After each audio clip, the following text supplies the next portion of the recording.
I was being rocked around all over the place in my goggles and everything and looked very fierce and got told off by George Lucas for wearing lipstick. But since I was the only lady pilot, I thought, why not? I'm Celia Imrie and I'm hoping to throw double six, but actually it's this big. It's role play. I hope I recognise myself. Oh well, this is one of the most popular parts that I can ever talk about, especially in America and especially with young gentlemen who can't believe that I was Bravo 5 in Star Wars. But look, here I am. Extraordinarily, one day I was doing a very serious play with the great late Harold Pinter, and the casting director was sitting in the audience in the matinee, took one look at me in my nightie and thought she'd make a marvelous Star Wars pilot. As a Star Wars fighter pilot, I never knew who I shot, whether I won, or ever I came back to Earth in an airplane or not. I hadn't got a clue what the plot was. My yellow airplane was on a stand, so I was sort of, you know, like those fairground ones. I was being rocked around all over the place and did a lot of diving in my goggles and everything and looked very fierce and got told off by George Lucas for wearing lipstick. But since I was the only lady pilot, I thought, why not? I met my Bravo leader in New York recently, and we reminisced about how we hadn't got a clue what the plot was all about. But who cares? I was in Star Wars. Should I roll again?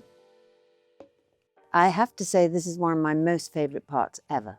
This is Mrs. Quickly in Nanny McPhee on the children's invention to try and get rid of me because I was trying to get myself married off to Colin Firth, who wouldn't. They made me a worm sandwich, trying to be liked by the director, and said, oh, I'm a very good sport, by the way. What, you don't mind if there's real worms in the sandwich?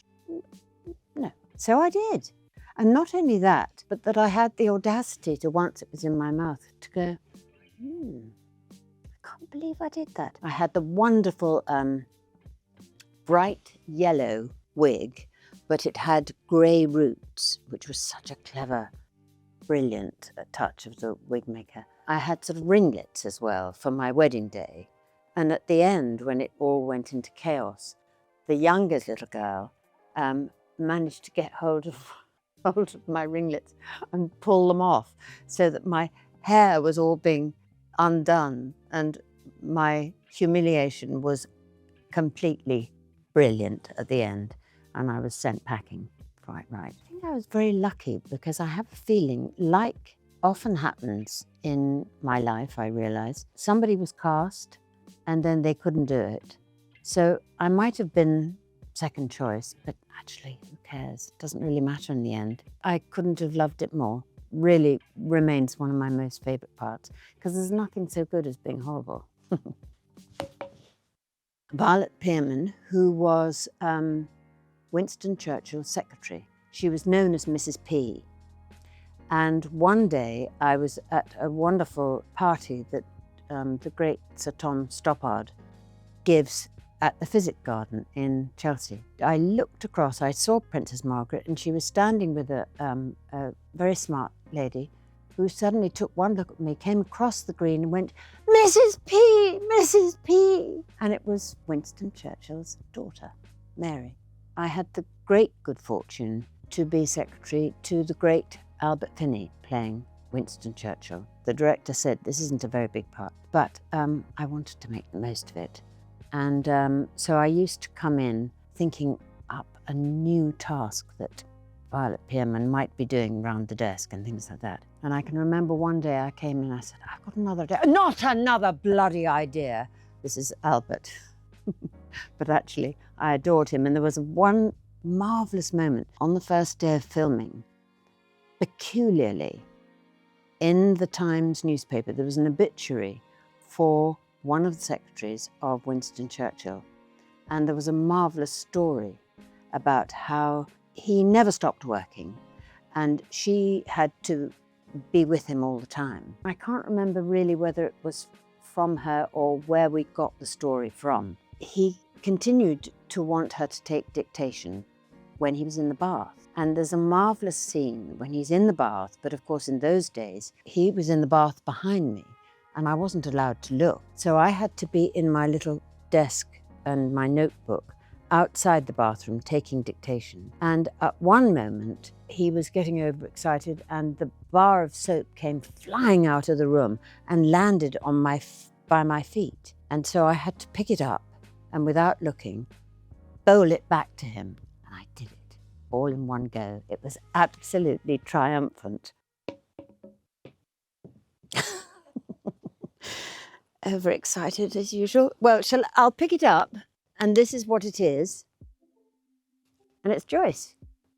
To her total joy and excitement, she realizes that there's been a real murder and she can't wait to tell the gang, never mind the cold cases that happened years and years ago. Probably 2 years before we started filming, people had said, Sils, you really ought to read this book because you'd be perfect for it. But I don't like to spook things. I think I probably made some inquiries, but you know, this is the thing about our job. I can't go and ask somebody if I can be in it. I have to wait to be asked to dance, as I call it. I'm a bit more glamorous than Joyce is. I have to have white hair because that's how she's described in the first page of the book. You can see a rather marvellous wig I have where I wear it down because it's first thing in the morning. And because everybody, they're all such avid readers of Richard Osman's books, the director, Christopher Columbus, has the two most important qualities, I think, apart from being a brilliant director, but he's enthusiastic and encouraging. And honestly, what more do you want? Steven Spielberg had so brilliantly bought the rights. So I thought, well, this is even more exciting and huge. And so was the day that he arrived on set in his helicopter. Because I'm very starstruck, and I hope always will be. I knew he was coming, and I thought, what on earth am I going to talk about? In 1975, I was on a world tour with Glenda Jackson, who was a double Oscar winner, and I'd got obsessed, for some reason I don't know why, about sharks. Part of the tour was in Los Angeles, and because Glenda was so famous then, we had a special tour on Universal Studios, and we were all sitting in that little train that goes along, and we got taken around the back lot. I looked down and I saw 3 blocks of grey, and I thought, what on earth is that? And I said to the gentleman who was driving us, what's this model here, down here? And he said, oh, it's just a B film about a shark, it'll never be seen. And my friends, knowing my obsession, said, Sils, get out, have a picture taken. I have a marvellous picture of me like this, inside the mouth of Bruce. So in order to have a little something to talk about, I presented this photograph to Steven Spielberg, and he couldn't have been more delighted. It was a joy to do from beginning to end. I'm very lucky, very lucky. Star Wars again. Oh, now who am I here? Now, do you know, I didn't recognise myself here, but I am Madge Hardcastle in the wonderful Best Exotic Marigold Hotel. Now, I don't know whether that was the first one or the brilliantly titled, I think, second Best Exotic Marigold Hotel. I remember Earl Parker telling me that that's what he was going to call the second one, the powers that be, saying, oh no, you can't call it second best, but it's so witty. Sometimes jobs come along which have got not only a wonderful part, but everything else that goes with it, like going to India, which I just adore.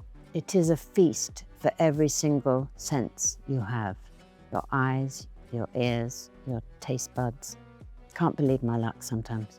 Darling gentleman who I lost my heart to, actually. He takes me to his home and where he was brought up. We filmed that very early on in the schedule in a sort of side street which had rather square buildings and not really, it didn't tell you very much about the place that he grew up. And the wonderful John Madden, our director, decided that really wasn't what he wanted the scene to be about. And he completely refilmed it in a very, very pretty place with trees and children and a fountain and just somewhere, you know, that took your breath away. It was so pretty and lots of families all over the place, and you understood sort of why the gentleman was the sweet man that he was. And then we talked about his daughter, who I think was a ballet dancer, which is in my life what I wanted to be. So we talked about that, which was lovely. The last scene we had together, he drove me to various different dates with various different gentlemen. At the very end, he said, "So where would you like to go, madam? To the right or to the left?" They cut whatever I was going to say because I said nothing, which meant I'll go where you're going. Because I've got no clothes on, that's why I know where this is. I'm playing my namesake, Celia, in Calendar Girls. I was Miss November. Not only just for Thursday Murder Club to be the age, the correct age. Had I not been, the film wouldn't have worked at all, because we had to tell the story of these extremely courageous women in Yorkshire who were in their 50s and they dared to take their clothes off, which is unheard of. And it wouldn't have worked if we were all 20. That wasn't the story at all. It was their bravery that made it so actually very touching. You know, again, it was a huge event in the life of England, really, these girls. I mean, you know, they raised enormous amount of money for leukemia. I had to be first, which was rather nerve-wracking, but I was very encouraged and led brilliantly by Helen Mirren. Because of the nature of the film, I thought, well, the one thing I'm not going to do is make a fuss when it comes to my turn. Just get on with it. And then afterwards, we had champagne and twiglets in my dressing room. That was the carrot at the end of the day. We had all the Yorkshire lasses come onto the set and tell us stories and how they found it all, which was marvellous, because anything that is a real story, to have the people alive to talk to was great. And also I had 3 golf lessons. Can you imagine? Probably won't have any more of those, but I do see the obsession people get. I do truly mean it. I loved all 6 of these. There is one part that, again, it was a book. It was called A Dark Adapted Eye, and it was Ruth Rendell writing as Barbara Vine. I got to play Vera. I had Sophie Ward as my beautiful sister, and Helena Bonham Carter as my beautiful niece. So you can imagine, I turned out to be a murderer. It was a wonderful part, actually. I don't think I've ever had quite such an extraordinary role. And I do remember speaking to Ruth Rendell when she came on set one day, and I said, "What a wonderful story this is." And she said, "Yeah, you know, very often people think, I wonder who the father was, because it's all about a baby." And then I thought, well, what about I wonder who the mother is? Because it was set at a time when you couldn't have a baby out of wedlock. So you can imagine, a fabulous story. There's so many things I want to do still, but I don't want to spook it. I would love to have the challenge of something I think I can't do and do it. But it generally involves somebody being a bit off kilter or not very nice, because people think I'm nice. I'm not.